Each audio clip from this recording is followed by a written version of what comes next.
partendo dal dato italiano, tutti gli scenari futuri danno una diminuzione della popolazione. La stessa cosa si verificherà quasi sicuramente anche per il Friuli Venezia Giulia. Naturalmente, trattandosi di previsioni, noi non possiamo sapere esattamente quello che succederà.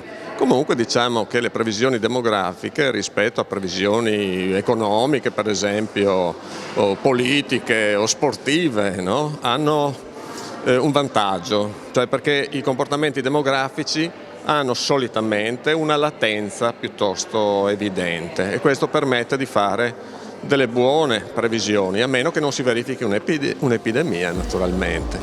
Quindi diminuzione della popolazione italiana nel prossimo futuro, diminuzione della popolazione del Friuli Venezia Giulia, che però è contrastato questo effetto da una diminuzione delle dimensioni medie della famiglia, che molto probabilmente si verificherà anch'esso nei prossimi anni.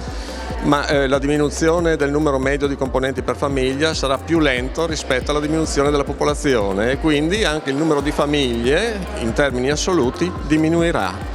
E come dire, la domanda, per così dire, di prime case subirà certo una contrazione, o quasi sicuramente, per meglio dire, una contrazione.